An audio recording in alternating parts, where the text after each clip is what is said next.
নমস্কার, শুভ সন্ধ্যা। শাশ্বতী সিনহা টক্সে আপনাদের সবাইকে স্বাগত। আজ রোববার। আজ চলুন একটা নতুন গল্প শুনি। গল্পের নাম দৌড়, লেখিকা বাণী বসু। আজ প্রথম অধ্যায় শুরু করি। রবি যেদিন প্রথম এসে বলল, মা, আমার সেলস ট্রেনির চাকরিটা হয়ে গেল, ভাগ্যিস মোটর বাইকটা কিনেছিল, ঠিক সেই দিনই রাত্রির বেলা শুতে গিয়ে আমার হঠাৎ মনে হলো আমি রাতটাকে একটা মানুষের মতো পরিষ্কার দেখতে পাচ্ছি।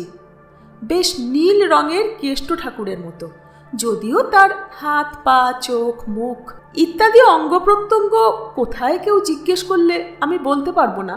কালচে নীল রং, চাঁদ ওঠেনি, আকাশময় তাই তারার ঝকমকানি। কেষ্ট ঠাকুরটি রাজকুমার হলেও তো গোপ রাজকুমার, তারাগুলো কি আর চিরকিশোর সেই মূর্তির অলঙ্কারের মণিমাণিক্য হবে? এত কথা আমার মনে এলো, কেননা আমি আজকাল কিছু বললেই আমার 3 ছেলে মেয়ে বলে ওঠে, কেন কেন কেন। এই কেনর জবাব দেবার ক্ষমতা সবসময় আমার থাকে না, তাই মনে কোনো কথা উঠলেই তার কার্যকারণটা ভেবে রাখবার চেষ্টা করি। কেন যে কেষ্ট ঠাকুরের কথা মনে এলো, কি জবাবের, ভেবে ভেবে জবাব বার করি। আসলে এইসব পুরাণ কথা, দেবদেবী আমাদের মধ্যে এমনভাবে ঢুকে বসে আছে যে আর অন্যভাবে আমরা ভাবতে পারি না। হ্যাঁ, কি বলছিলাম? রাতটাকে আমি একটা বিরাট পুরুষের মতো দেখতে পেলুম। বিরাট, অসীম শক্তিধর, কিন্তু কিশোর। কাল পুরুষটা জলজল করছে কালচে নীলার মতো মখমল আকাশে। অন্ধকারের কেমন একটা অদ্ভুত গন্ধ আছে টের পেলুম। তোমরা বলবে, রাতে কত রকম ফুল ফোটে, তারই গন্ধ পেয়েছ। হবেও বা, কিন্তু রাতের কয়েকটা ফুলের গন্ধ তো আমি চিনি। এ সেরকম না, এ যেন কিরকম একটা রহস্যময় বিশাল অজানার গন্ধ। গন্ধটা বাইরে থেকে আমার ভেতরে ঢুকে গেল, আচ্ছন্ন করে দিল আমাকে, যেন আমি আর আমি নেই। আমার ভেতরে যেন আর কেউ এসে আস্তে আস্তে বসছে। অনেকক্ষণ আমাদের বাড়ির এক ফালি ছাতে পায়চারি করতে করতে সেই রাত কিশোর, সেই অজানার গন্ধ, সেই নিজের ভেতরে অন্য কারুর পা টিপে টিপে প্রবেশ, সব বোঝবার চেষ্টা করতে লাগলুম, উপভোগও করতে লাগলুম। তারপর যখন মনে হলো এইভাবে আমি একেবারে হারিয়ে যাচ্ছি, তখন হঠাৎ যেন খেলা ভেঙে দিয়ে হেরো খেলুড়ির মতো দূরদার করে নিচে নেমে এলুম। দূরদার করে বললুম বটে, কিন্তু সেটা আমার ভেতরে তাড়ার কথা ভেবে। আসলে আমার পায়ের শব্দ হয় না। শব্দ না করে কিভাবে চলতে হয়, নিঃশব্দে কিভাবে হাসতে হয়, বা খুব বেশি হাসি পেলে আঁচল দিয়ে তাকে আড়াল করতে হয়, কিভাবে না চেঁচিয়ে কথা বলতে হয়, এ আমার হিতৈষিনীরা কত দিন ধরে শিখিয়েছিলেন। নিচে নেমে দেখি ওরা 3 জনে মিলে খুব গল্প আরম্ভ করে দিয়েছে। ওদের খেয়াল নেই ঘড়ির কাঁটা 11টার দিকে যাচ্ছে। খুব তর্ক বিতর্ক হচ্ছে, যদিও তার মধ্যে রাগারাগি নেই, কিন্তু বেশ তীব্রতা আছে। রবি, বিলু আর রেনি। বললুম, কি রে, খাবি না? এই তো তোমার জন্যই অপেক্ষা করছিলাম, তাড়াতাড়ি তোমার খাওয়া দাওয়ার পাট চুকো তো, আজ একটা দারুণ লেট নাইট ফিল্ম আছে। আমার গলায় উদ্বিগ্ন প্রতিবাদ উঠে এলো। ভেতরে যেটা খুব উদ্বিগ্ন, বাইরে অবশ্য সেটা খুব নরমভাবে বেরোয়। ছবিটা আমি জানি, বড্ড বেশি মার্কা। 3 ভাই বোনের একসঙ্গে বসে দেখবার নয়। থাকতে পারলুম না, বলে ফেললুম, ওই ছবিটা আর নাই দেখলে। ওরা 3 জনে হেসে উঠল সমস্বরে। রবি, বিলু আর রেনি, আমার 3 ছেলে মেয়ে। বড় রবি 22, মেজ বিলু 20 আর ছোট রিনি 17। রবি, নতুন চাকরি পাওয়া রবি বললে, মা, তুমি এখনো ছেলে মানুষ আছো, খেয়ে দিয়ে শুয়ে পড়ো। শোনো কথা, আমি রবির প্রায় ডবল বয়সী, আমি হলুম গিয়ে ছেলে মানুষ, আমাকে অ্যাডাল্ট ছবির আওতা থেকে বেরিয়ে গিয়ে তাড়াতাড়ি শুয়ে পড়তে হবে। আর ওরা তিনজন পূর্ণবয়স্ক 22, 20, 17 নিশ্চিন্তে রাত 1:30 কি 2টো পর্যন্ত ছবিতে নরনারীর জীবনের যতই গোপনতার উদ্ঘাটন দেখবেন বসে বসে। খাবার জন্যে যে ছোট্ট জায়গাটা রান্নাঘরের সামনে রয়েছে সেইখানেই ছোট্ট টিভিটা বসানো আছে। আমি ওদের রুটি আর ডিমের ঝোল বেড়ে দিয়ে নিজের খাবারটা নিয়ে টিভির দিকে পিছন ফিরে বসলুম। খেতে খেতেই বোধহয় ছবিটা আরম্ভ হবে। গোড়াতেই একটা বেডরুম সিন দিয়ে আরম্ভ। যাই হোক, যত তাড়াতাড়ি সম্ভব খেয়ে নিয়ে ছেলে মানুষ আমি ঘরে গিয়ে শুয়ে পড়লুম। জানি না কখন রিনি এসে আমার পাশে শোবে, হয় ফিল্ম শেষ হলে, নয় তার আগেই, ওর যদি ভালো না লাগে।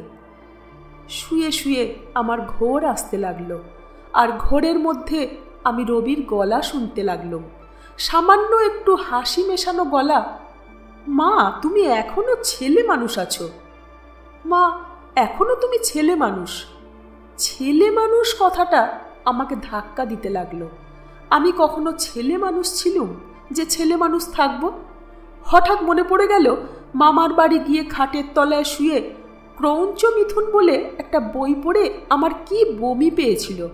তারপর আমার মাস্তুতো বোন যে নিয়মিত নিষিদ্ধ বইয়ের সরবরাহ করে যেত, সে আমার অবস্থা দেখে বেরসিক বলে বই দেওয়া বন্ধ করল। আমিও বেঁচে গেলুম। কিন্তু আরও একটা মজার ঘটনা ঘটেছিল। আমার এক স্কুল টিচার দিদি আমাদের ভালো ভালো গল্প, উপন্যাস, রম্যরচনা পড়ে শোনাতো। কিন্তু যত বড় উপন্যাসই হোক আমাদের হাতে কখনো ছাড়তো না। আমি আর আমার এক বোন মিলে শেষকালে ঠিক করলুম দিদির অনুপস্থিতিতে বই খুলে দেখতে হবে। কেন? তককে তককে রয়েছি, দিদি স্কুলে চলে গেছে। দুপুরবেলা দিদির আলমারির চাবি জোগাড় করে বার করলুম সেই বই, ঝিন্দের বন্দি। পাতার পর পাতা উল্টে যাচ্ছি। অবশেষে আমার বোন বলে উঠল, পেয়েছি, গৌরীশঙ্কর আর কস্তুরীর প্রেমের দৃশ্য। একটুখানি। সেইটুকু দিদি সাবধানে বাদ দিয়ে গেছে। তখন আমাদের 14-15 বছর বয়স। দুজনে হেসে কুটি কুটি। এইভাবে ইছামতির নিস্তারিণীর অবৈধ প্রেম কাহিনী এবং ভবানী তখন তিলুকে গাঢ় আলিঙ্গনে আবদ্ধ করিলেন গোছের একটা লাইনও খুঁজে বার করেছিলুম, আর হেসে কুটোপাটি হয়েছিলুম। একদিন আমার মেজ ছেলে বিন্দু এসে বলল, মা, 1000-5 টাকা পাবো? কেন রে? আমরা কয়েক বন্ধু, তুমি তাদের চেনো, অলোক, সামন্ত, টুটুল আর রুমি ছবি করব ঠিক করেছি। ছবি করবি?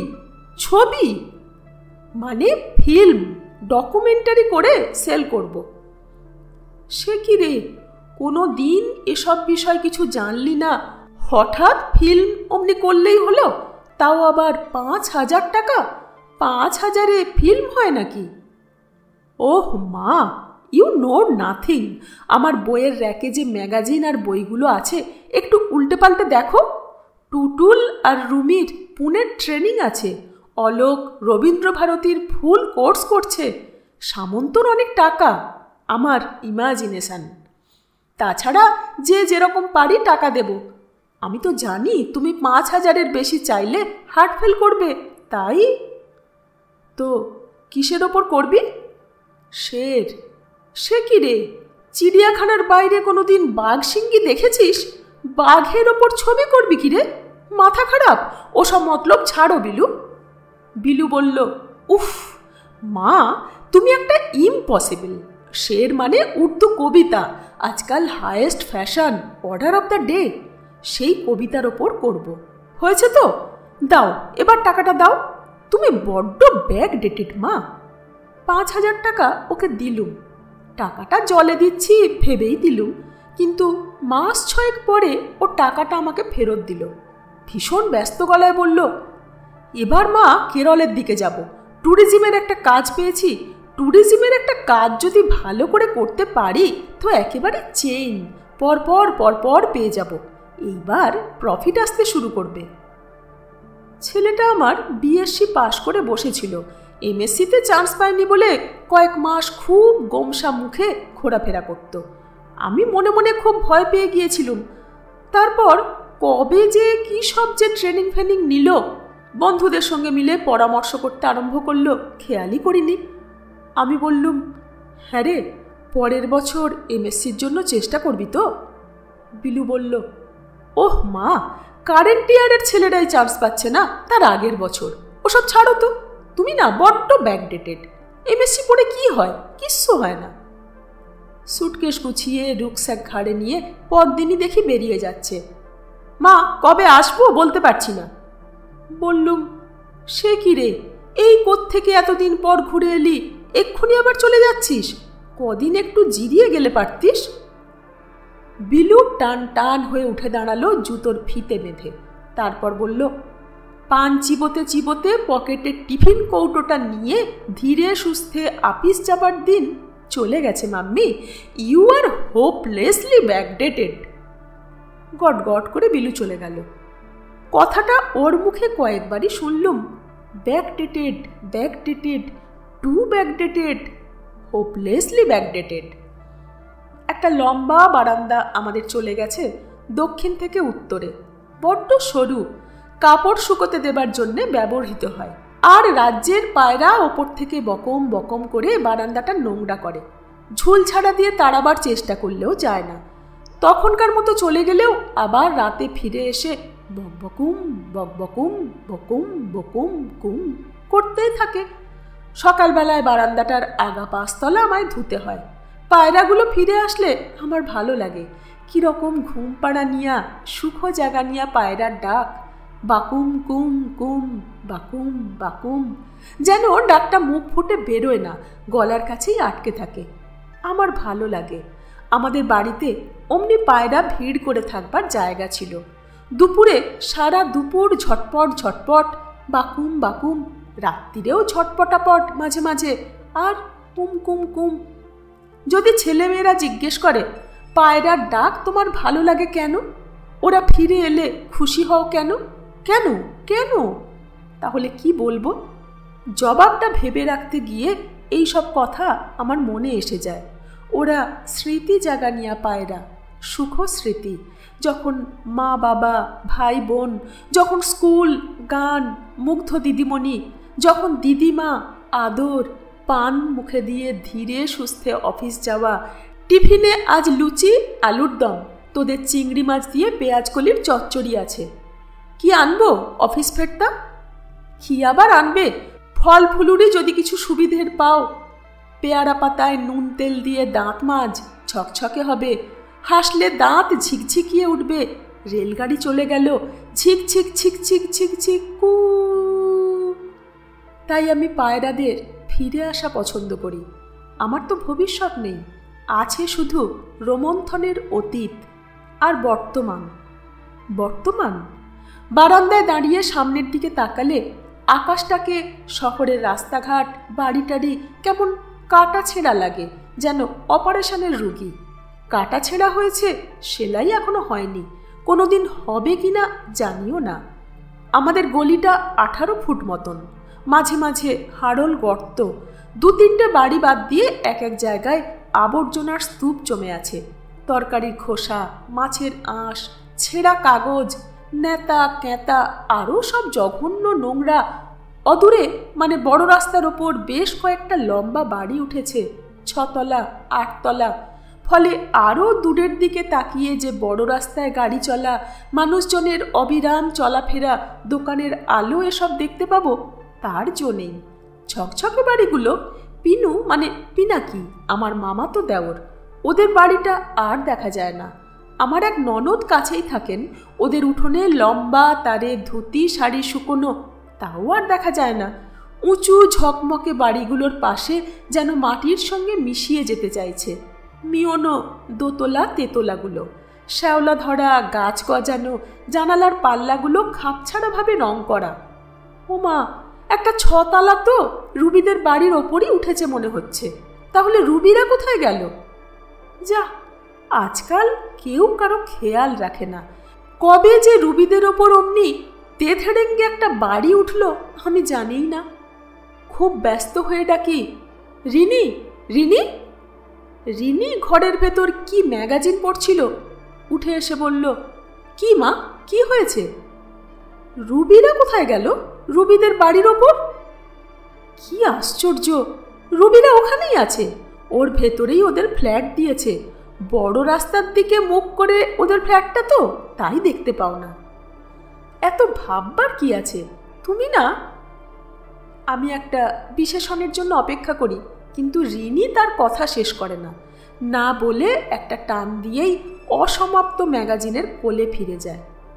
না, আমার সামনে লম্বা লম্বা বাড়ি, দৃষ্টি রোধ করে দাঁড়িয়ে আছে, সামনে তাকিয়েও কোনো লাভ নেই, আশপাশে হাড়ল গর্ত, আবর্জনা, মোটর বাইকের গড়গড়, রুকস্যাক, চকচকে ম্যাগাজিনের মধ্যে রক্তের ফোয়ারা, নগ্নপ্রায় নারী, ভিখারি শিশুর পাঁজরের ছবি।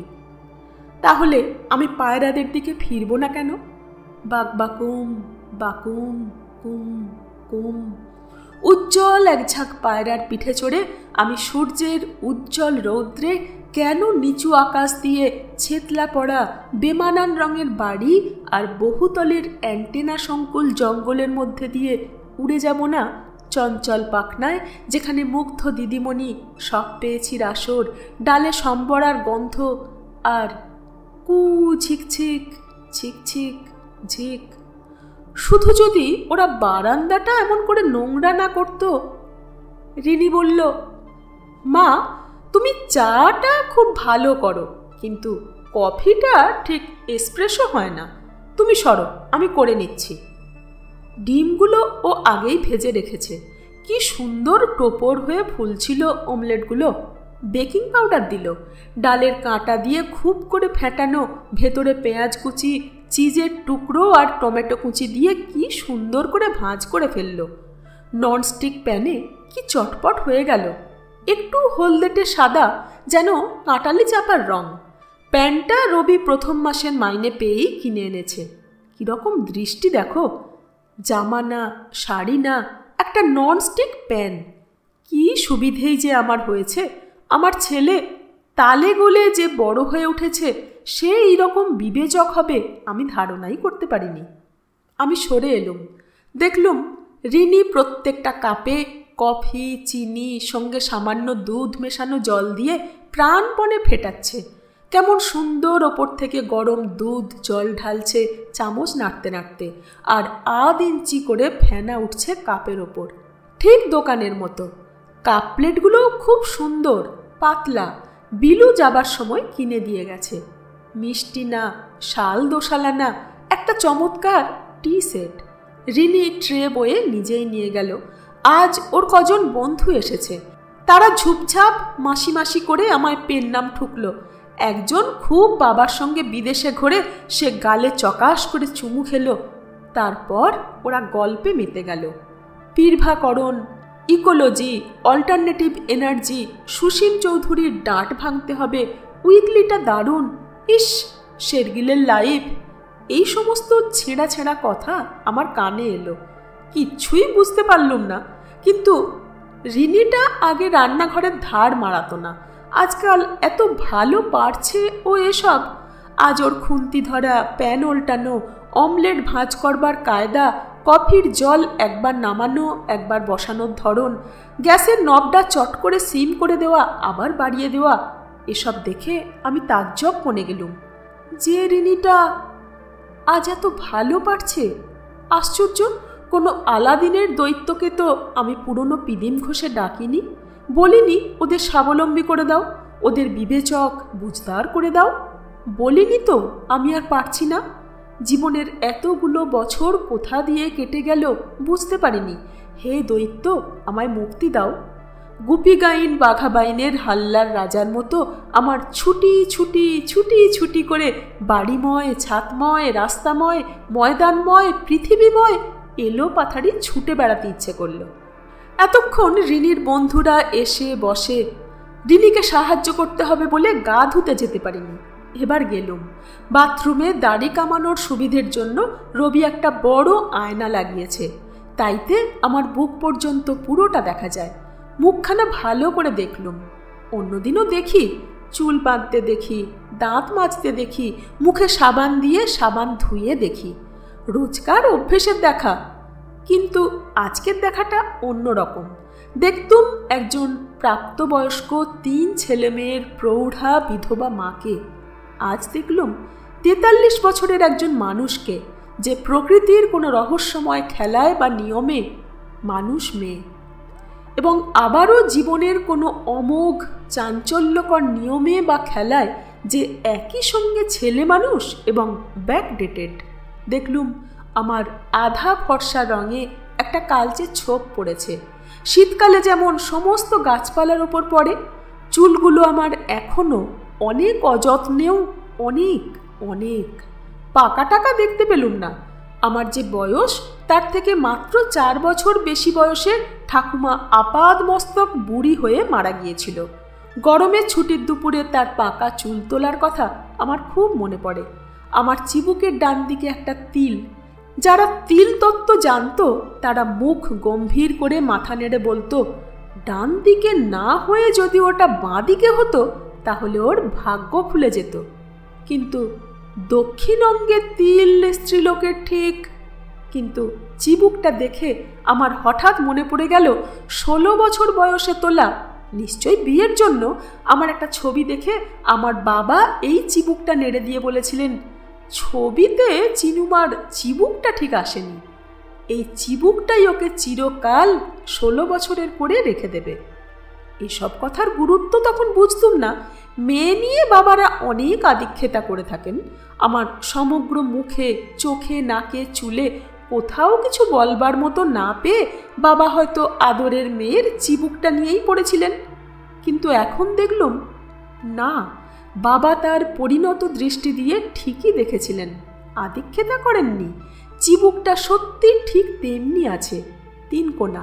তলার দিকটা সামান্য একটু গোল ভাব ছুঁয়ে গেছে, মাঝখানে ভাঁজ, অতিরিক্ত মাংস জমেনি আশেপাশে। তলায় কোথাও আর ডান দিকে শুকতারার মতো ফুটফুট করছে সেই অশুভ তিল, যা নাকি বাঁদিক ঘেঁষে হলে চিনুর ভাগ্য খুলে যেত। ডান অঙ্গে তিল স্ত্রীলোকের ঠিক। চিবুকটা তেমনি আছে, 16 বছরের চিবুক।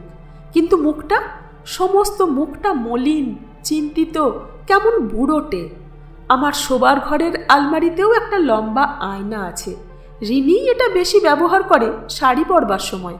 পাট পাট করে কুঁচি দেবে, লম্বা আঁচল ভাঁজে ভাঁজে ঝুলিয়ে পিন করবে, তারপর পায়ের গোড়ালি দিয়ে টেনে টেনে এদিকের শাড়ি ওদিকের শাড়ি সব সমান করবে। তো আমি আজ তার সামনেও গিয়ে দাঁড়ালুম, দেখি আয়না কি বলে। আয়না তো স্নো হোয়াইটের সৎমাকে অনেক কিছু বলেছিল, বলতো। দেখি সে আদ্যিকালের বদ্যি বুড়ি, বড়াই বুড়ি, ছেলে মানুষ, ব্যাকডেটেড চিনুকে কি বলে। আয়না বলল, চিনু, তুমি রোগাও নয়, মোটাও ঠিক নও।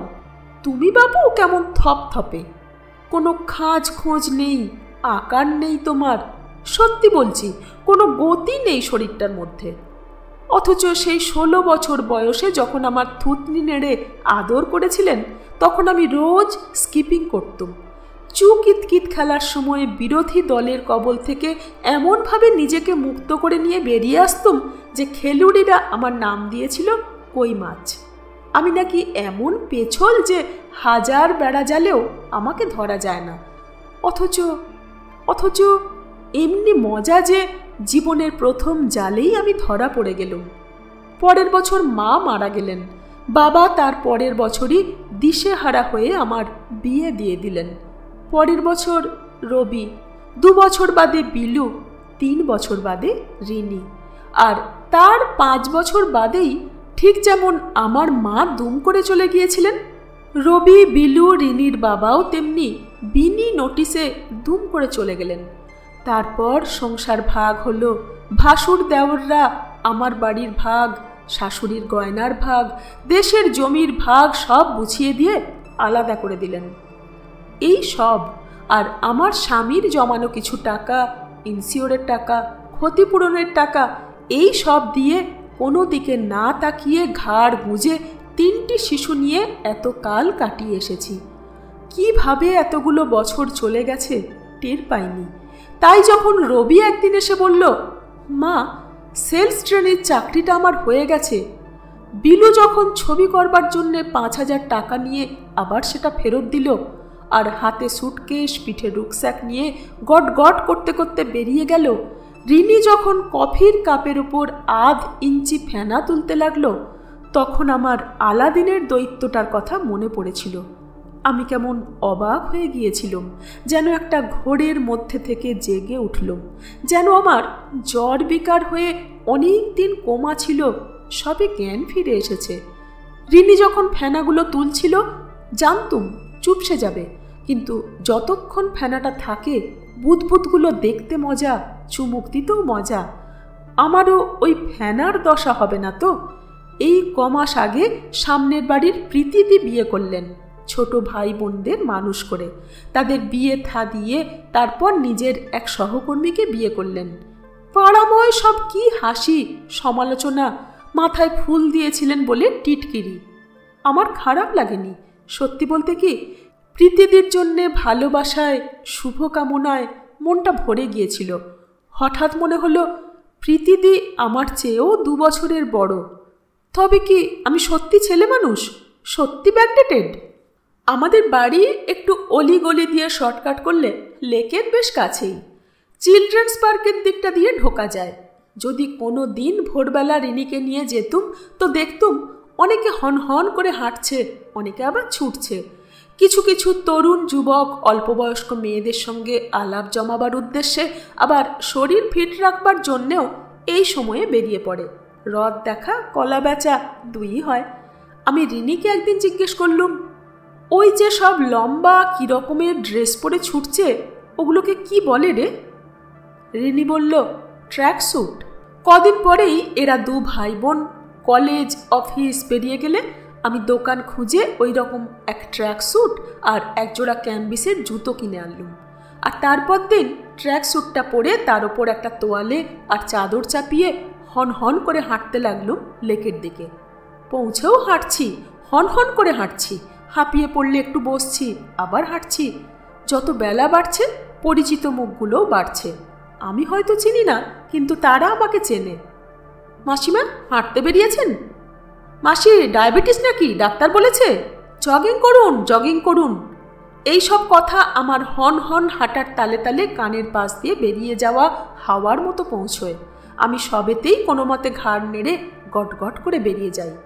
অর্থাৎ হ্যাঁ, আমি হাঁটতে বেরিয়েছি, হ্যাঁ আমার ডায়াবেটিস হয়েছে, হ্যাঁ ডাক্তার বলেছে, ঠিক আছে আমি জগিং করব। 5:30টার মধ্যে বাড়ি ফিরে যাই। তোয়ালে দিয়ে ঘামগুলো বেশ করে মুছে ফেলি, একটু বিশ্রাম নিই। তারপর যখন ছেলে মেয়েরা ওঠে দেখে আমি লম্বা ভিজে চুল মেলে মেঝের এক প্রান্তে বসে আনাজ কুটছি। তারপর দেখলুম একটু দেরি হয়ে গেলেই বড্ড চেনা মুখের সঙ্গে দেখা হয়ে যাচ্ছে।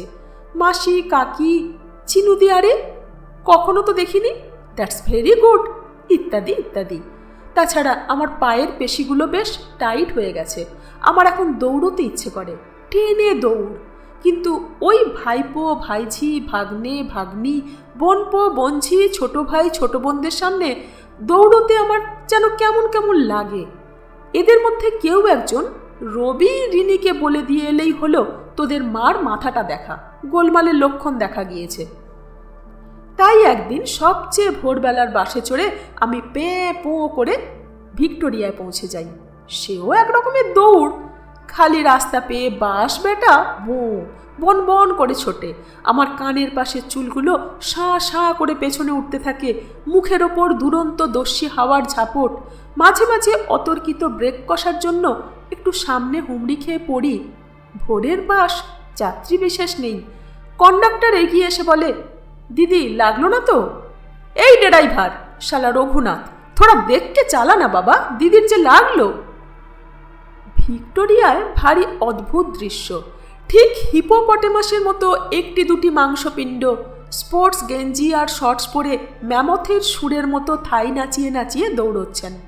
ছোটার তালে তালে থাইয়ের সঙ্গে সঙ্গে অন্যান্য জায়গার অতিরিক্ত মেদ চর্বিগুলোও কত্থক নাচছে দুনি তালে। বেশ কিছু মহিলাকে দেখলাম একদম শিল মাছের মতো, কি সিন্ধু ঘটকের মতো ঘোঁত ঘোঁত করতে করতে দৌড়চ্ছেন আর দর বিগলিত ঘর্মধারা মুছে যাচ্ছেন। এদের কাছে আমি শিশু, হিমালয়ের পাশে নেংটি ইঁদুরের ছানা। সুতরাং 1 নম্বর পুকুর অর্থাৎ ক্যাথিড্রাল রোডের দিকের পুকুরটার পাশ দিয়ে মোটামুটি বেড দিয়ে দৌড়তে থাকি। 1 পাক দৌড়ে অশ্বারোহী মূর্তির তলায় বসি, আবার দৌড়ই। আমার পাশ দিয়ে নতুন ওঠা ঘাস আর জলের গন্ধ বয়ে হাওয়া সনসন করে আমার পাশে পাশে দৌড়য়। বলে, চিনু চিনু, আরেকটু জোরে, আরেকটু। তোমার উড়ন তুলোর গুছিগুলো পেয়ে গেলেও যেতে পারো, আর যদি আরও জোর পারো তাহলে একেবারে চাঁদের মা বুড়ির দেশে তোমায় পৌঁছে দিয়ে আমি সত্যি সত্যি হাওয়া হয়ে যাব। তারপর 2 ডুবে তুমি নেবে না নেবে সে তোমার ব্যাপার। তুলোর প্যাঁটরা চাও না অলঙ্কারের প্যাঁটরা চাও না রাজকুমারের প্যাঁটরা চাও সে তোমার ব্যাপার। আমি দৌড়তে দৌড়তে বলি, আগে তো ছোটার জন্যে ছুটি, তারপর হাওয়া। তোমার সঙ্গে আমার প্রতিযোগিতাহীন প্রতিযোগিতা, কেননা তোমাকে তো আমি সত্যি সত্যি হারাতে পারবো না। তবে তুমি যদি একটু ভালোবেসে আমার সহ দৌড়বাজ হও তো চাঁদের মা বুড়ির তুষার শীতল মন প্রাণ ঠান্ডা করা শান্তির দেশে একমাত্র জীবিত মানুষ হয়ে, উজ্জীবিত কিশোরী হয়ে আমি প্রবেশ করলেও করতে পারি বটে। তারপর বর প্যাঁটরা ওসব আমার ব্যাপার। একটা মুশকিল হতে লাগলো, অন্য যারা দৌড়তে আসেন বেশিরভাগই গাড়ি চড়ে, কাজেই অদ্ভুত বেশে বাড়ি ফিরে যাওয়ার তাদের কোনো অসুবিধে নেই, কিন্তু ফেরবার সময়ে ট্র্যাকস্যুট পরে আমার ট্রামে বাসে একটু অসুবিধে হয়। আর একটা মুশকিল আমার মোটা বেনিটা, ছোটবার সময় সপাং সপাং করে আমার পিঠে চাবুক মারে। ভেবে চিনতে চুলটা কেটে অর্ধেক করে ফেললুম, পেছনে শক্ত করে একটা ঝুঁটি বেঁধে নিই। একজন বয়স্ক মহিলা আসেন মুর অ্যাভিনিউ থেকে, অশ্বারোহীর তলায় বসে তার সঙ্গে ভাঙা হিন্দি আর ভাঙা ইংরেজিতে ভাব জমিয়ে ফেললুম। ফেরবার সময়ে তিনি আমায় আমার গলির মোড়ে ছেড়ে যান। ভদ্রমহিলার মহা চিন্তা, ডাক্তার 2 স্লাইসের বেশি রুটি দিচ্ছে না, ক্লিয়ার চিকেন স্যুপ, 2 টুকরো চিকেন, কচি মাছ 50 গ্রাম, বাঁধাকপি আর জল খেতে বলেছে, খিদে পেলেই জল, no chocolate, no ice cream, no fruits but cucumber, and tea without milk and sugar. I am so fond of potatoes in any form. He doesn't let me have even a handful of grapes. How many times can one have fruit juice? ভদ্রমহিলা ককাতে থাকেন, সবেতেই নাকি প্রচুর প্রচুর calorie. তার blood sugar 335, হার্টে মেয়েদের চাপ পড়ছে। ডাক্তার বলেছে, either you follow this regimen or you die. ভদ্রমহিলা আমার পরামর্শ চান কোনটা গ্রহণ করবেন। আমি দ্বিতীয়টা অপছন্দ করি না, কিন্তু সে কথা তো তাকে বলা যায় না। তাকে প্রাণপণে বোঝাতে থাকি, শাক খান, শাকে মিনারেলস আর ভিটামিনস আছে, তিনি নিশ্চয় রোগা হবেন, ব্লাড সুগার কমবে, প্রেশার কমবে, একটু আধটু আলু ভাজা, আম, আঙুর এইসব তার প্রিয় জিনিস খেতে পারবেন, তবে হ্যাঁ বুঝে সুঝে। আর একজন ভদ্রলোকের সঙ্গে আলাপ হলো, কোনো বড় কোম্পানির ম্যানেজিং ডিরেক্টর। আমাকে বললেন, I take inspiration from you. তুমিও নিশ্চয়ই একদিন আমারই মতো ছিলে, ডাক্তারের পরামর্শ মতো খেয়ে আর ছুটে ছুটে এখন এত সুন্দর আর স্লিম হয়ে গেছো। Your skin is glowing, you are looking like a budding athlete. আমি ভদ্রলোকের ভুল ভাঙিয়ে দিই না। আমি যে কোনো দিনই তার মতো কুমড়ো পটাশ ছিলুম না, শুধু ছিলুম কিছুটা আকারহীন, থপথপে থলথলে, সেটা তার কাছে ভাঙি না, চুপ করে হেসে যাই। তিনি অবশ্য দূরের দিকে দুঃখিত দৃষ্টিতে তাকিয়ে বলেন, but you are young, late 20s কি আর্লি 30s এ পারা যায়, তা কি আর 50s হয়? আমি চমকে উঠলাম। Glowing skin, budding athlete, late 20s, এসব আমায় চমকে দিল। কিন্তু এখনও আমায় আরও দৌড়তে হবে। আলমারির গায়ে লম্বা আয়নাটার সামনে দাঁড়িয়ে দাঁড়িয়ে দেখি, সায়া, ব্লাউজ, ধনেখালি সরুপার শাড়ি, না কুঁচিয়ে পরা, সব সত্ত্বেও আকার বোঝা যাচ্ছে। মুখের চামড়া টান টান হয়ে আছে, যেন পাতলা করে কিছু ক্রিম মেখেছি। চুলগুলো, দাঁত সব ঝকঝক করছে। চলতে ফিরতে পারি যেন হাওয়ায় ভেসে, বাঁক নিতে উঠতে বসতে কোনো কষ্ট নেই। একদিন দরজায় বেল শুনে তুত্তুর করে নেমে দরজা খুলতে যাচ্ছি দেখে রিনি মন্তব্য করল, মা, তোমার কি হলো? হুমড়ি খেয়ে পড়ে এবার একটা কাণ্ড করবে দেখছি। আমি তাড়াতাড়ি সামলে নিই। এরপর আমি যোগ আর সাঁতারে ভর্তি হই, সেই সঙ্গে লাইব্রেরিতে। সাঁতার আমি চিত উপর সব জানি, ওসব আমায় শেখাতে হবে না। যোগও আমার অল্প বয়সে অভ্যেস ছিল, সাদা গলায় গান তুলে নেবার মতো, এতেও কোনো অসুবিধে হয় না। শুধু দৌড়টা সম্পূর্ণ করবার জন্যে এসব করি। তারপর একদিন দোকানে গিয়ে দরকার মতো কিছু কেনাকাটা করি। সুটকেস গুছিয়ে নিই, হাত ব্যাগ গুছিয়ে নিই। রাত্রির বেলায় ছেলে মেয়েকে খেতে দিয়ে নিজে খেতে খেতে বলি, রবি, চেক বইটা রাখ, হঠাৎ যদি দরকার হয় তুলবি। রিনি, দুজনের মতো একটু রান্না করে নিতে পারবি না? রবিও সাহায্য করবে। ওরা অবাক হয়ে আমার দিকে তাকায়, বলে, কেন, কি ব্যাপার, তুমি কোথাও যাচ্ছ? হ্যাঁ, কাল ভোরের ট্রেনিং। সে কি, কে সঙ্গে যাবে? একা একা কোথায়? কেন? নিরুদ্দেশ হচ্ছ নাকি? কাগজে বিজ্ঞাপন দিতে হবে? টিভিতে ছবি? কি করেছি আমরা? আমি হেসে বললুম, এতগুলো প্রশ্নের জবাব কি করে দিই বলতো? আমার সঙ্গে কাউকে যেতে হবে না, আমি একাই পারবো। না, নিরুদ্দেশ হচ্ছি না, বড় জোর মাস 6 নিয়মিত চিঠি দিয়ে যাব, ভাবিস না? না, তোরা কিছু করিস নি, আবার করেছিসও, ভালো করেছিস। কোথায় যাচ্ছি বলবো না। এত রহস্য কেন? মা, তুমি কি চুপি চুপি কাউকে খুনটুন করে পালাচ্ছ? রিনি বলল। মা, ডোন্ট মাইন্ড, ইলোপ টিলোপ করছো নাকি কোনো মামু কাকুর সঙ্গে? রবি বলল। আমি বললুম, যতই কেন খ্যাপাও আর তাতাও, আর একটা কথাও আমার মুখ দিয়ে বার করতে পারবে না। এইটুকু শুধু বলছি, ভাবনার কিছু নেই। মাস 6 মধ্যে ফিরে আসবো। চিঠি পাবে, তোমাদের যদি কিছু বিপদ আপদ হয় বাংলা কাগজে বিজ্ঞাপন দেবে, না হলে আমি সময় হলেই ফিরে আসব। লেকের কিছু কিছু গাছ চিনতুম, কিন্তু ভিক্টোরিয়ার বাগানে প্রায় কোনো গাছই চিনতুম না, সর্বজয়া বা ক্যানার ঝাড় ছাড়া। গাছ প্রদীপের মতো দুধারে লালচে শক্ত শক্ত পাতা মেলে দাঁড়িয়ে থাকতো। ও কি গাছ জানা ছিল না। গাছটা দেখলেই আমার মনের মধ্যে শত শিখায় প্রদীপ জ্বলে উঠত। গুঁড়ি গুঁড়ি পাতায় কুয়াশার মতো, ওটাই বা কি গাছ? যেন রহস্যের ঘেরাটোপ পড়ে আমায় ডেকেই যাচ্ছে, ডেকেই যাচ্ছে। ডাকও নয়, হাতছানি।